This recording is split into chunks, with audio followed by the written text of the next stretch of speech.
Well, thank you all for coming. Good morning. My name is Mike Burton, and I am running for City Council in Ward 4. I printed election material for distribution this week that included an article written by Alan Halberstadt. The article appeared in the April 2010 issue of BizX magazine. The article clearly outlines that Alan advocates increasing residential taxes in order to reduce commercial and industrial taxes. The article, by the way, is readily available on the BizX website. I also have a plan to reduce commercial and industrial taxes, but not on the backs of residential homeowners and renters.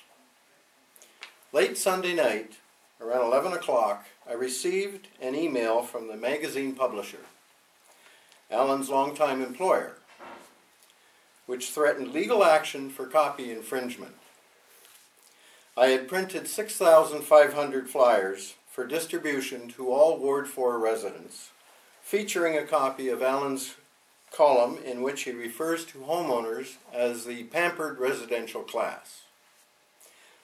In the article, he says the residential sector is best equipped to absorb any tax increases. He goes on to write that we should shift more of the tax burden to the residential taxpayers. Finally, he says, spill some of the pain onto the residential class. The BizX lawyer called me on Monday and denied my request to reprint the article. Now, I have a high respect for the law and would not intentionally contravene it.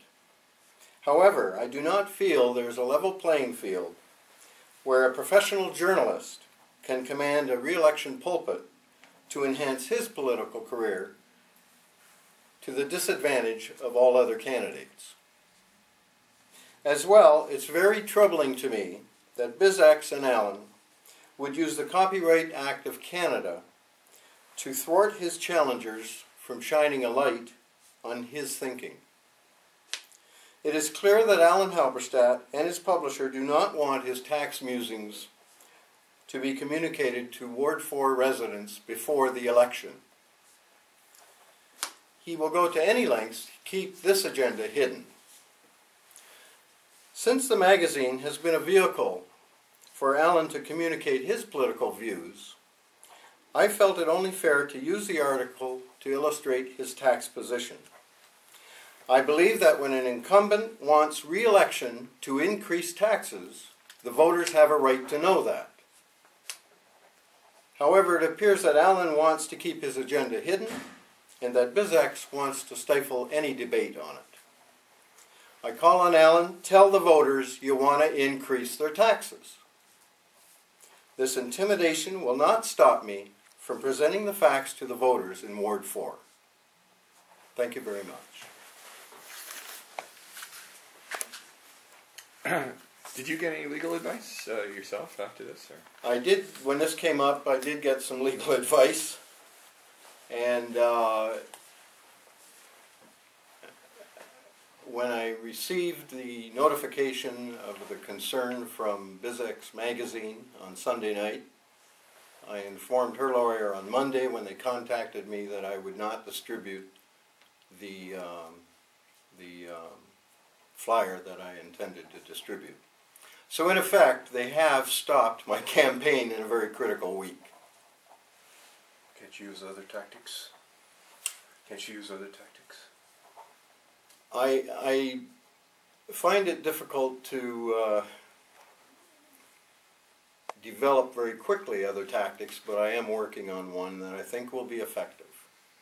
So does this mean you have to throw out those 6,500? I got 6,000, if you want wallpaper, I got 6,500 flyers with Alan's picture on it that you can have for your room. To be serious, I do have to destroy them, and will. Do you know how much they cost?